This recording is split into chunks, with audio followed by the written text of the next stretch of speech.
Happy 420 once again. Frank Rock, House of Orange Sports Channel.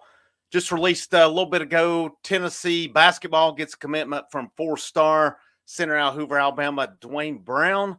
Now I want to bring to you the Game 2 recap. Tennessee-Kentucky baseball. Tennessee evens the series at 1-1 with a 9-4 victory today as they bounce back. They come out of the gates.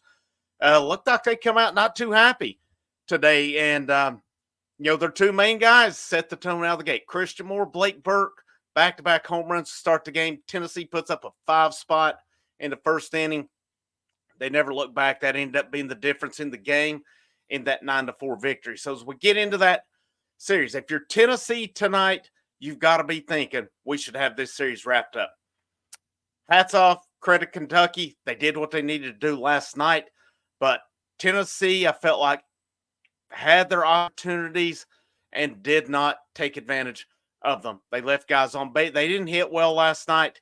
And, a couple plays in the field that cost them that were the difference. And, those guys that made those plays, they're pretty good ball players. All right. Things happen sometimes. Baseball can be a cruel game sometimes, such as last night for A.J. Causey getting the loss, such as with Amick and Dreiling both.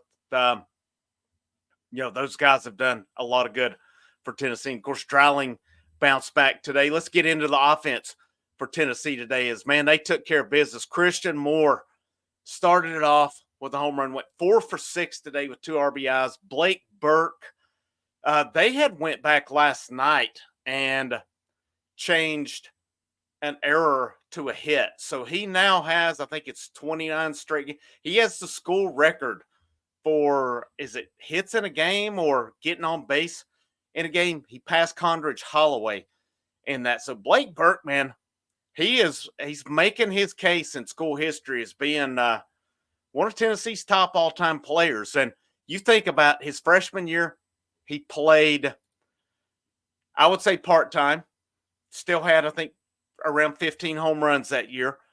Last year, come out of the gates on fire.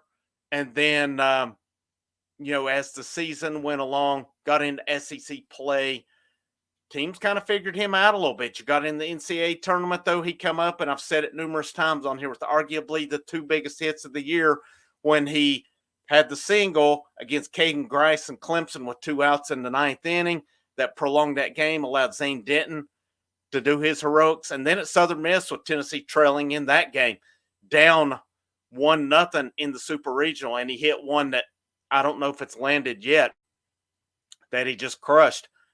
Fired that team up, and they come back and won that series. So he finished the year good.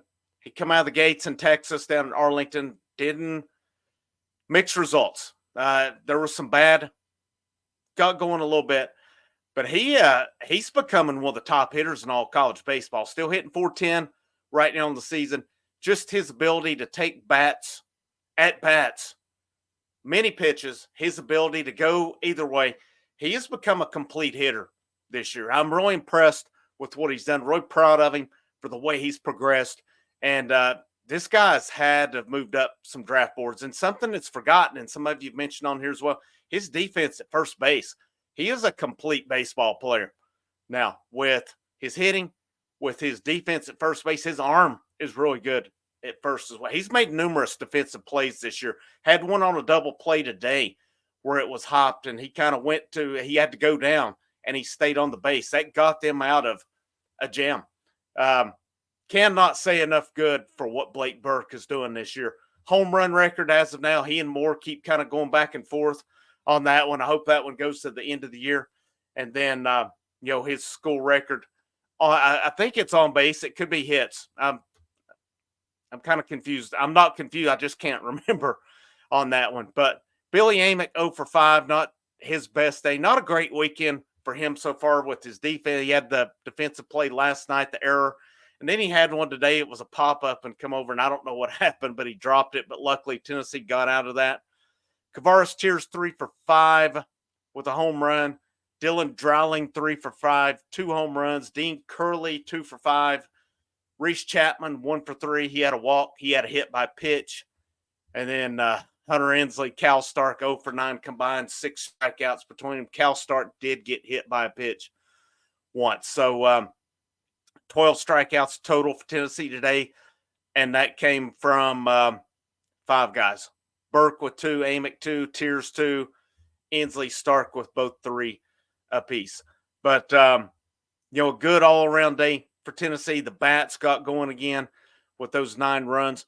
And, Kentucky just couldn't keep up with them today. When Tennessee's offense is rolling, not a lot of teams are going to be able to keep up with them. Today was one of those days.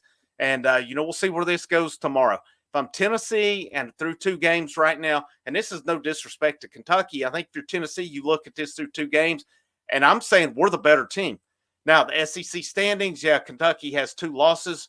Right now, they have 4 games on Tennessee in the standings. Sure, when it's all said and done at the end of the season, and Kentucky very well could win the series tomorrow. So let's not say that that's a done deal. But through 2 games, Kentucky's a good baseball team. I feel Tennessee's better. I feel Tennessee, when it's all said and done, is a better baseball team. They're more explosive. I think Kentucky's very solid. Don't get me wrong.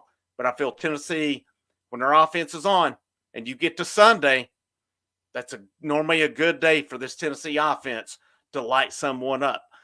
Friday night's normally your ace. Sunday, we'll see how it goes tomorrow.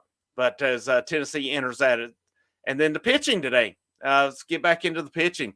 So, got a big one to talk about, though. So, Drew Beam, 4 1/3, 7 hits, 4 runs, 3 earned, 2 walks, 4 Ks.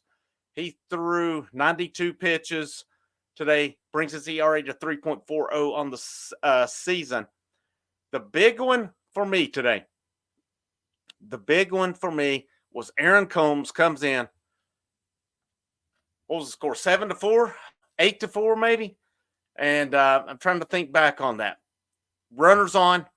Aaron Combs gets the double play. He goes 4 2/3, 3 hits, 7 strikeouts. Faced 16 batters, 62 pitches, reduces his ERA to 3.68. This was huge for Tennessee. Absolutely huge. Aaron Combs has had, at least a couple of good outings in a row. This is big. This team needs Aaron Combs, and especially the Aaron Combs that we've seen, who has pitched very well. Very good for him today. Finished it in style. Struck out the side to end the game. Now, I would say he's probably unavailable tomorrow.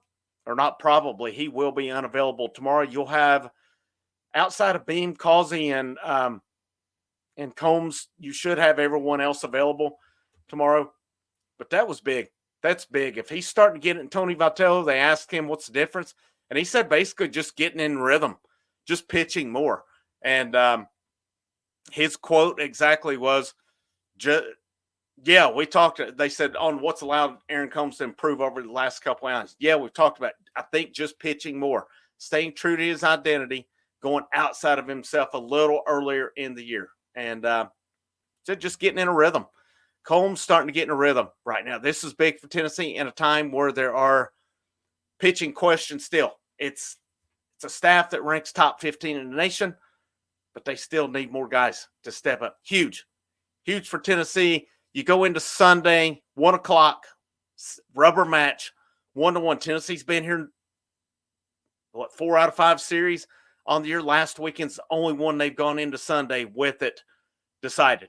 So they go in with a chance to be the first team that beats Kentucky in a series, first SEC team this year. And you're going to have Xander Sechrist for Tennessee, 1-0, 3.34 ERA. Mason Moore for Kentucky, 7-0, 3.45. So Moore's a solid pitcher. He averages around 5 innings per game.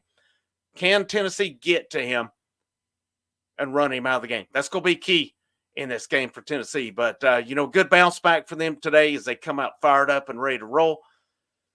I'll be with you tomorrow, post-game, wrap this series up right after it happens. Like I said, and I apologize for my camera's off. I've got the sun here. I don't have a way to block it up here, unfortunately. It's pretty bright. It's probably taken away from everything right now. But thank you guys for tuning in. Frank Rock, House of Orange Sports Channel. Make sure you like, you share, you subscribe. Any basketball, Lady Vols basketball news that breaks, I'll get something recorded if anything breaks later tonight regarding transfers or anything like that. Tennessee did get the commitments I talked about earlier from Dwayne Brown out of Hoover, Alabama. But thank you guys again for tuning in. As I said it earlier, if you participate in 420, be safe. Have a good evening. The rest of you have a great Saturday. And last but certainly not least, go Vols.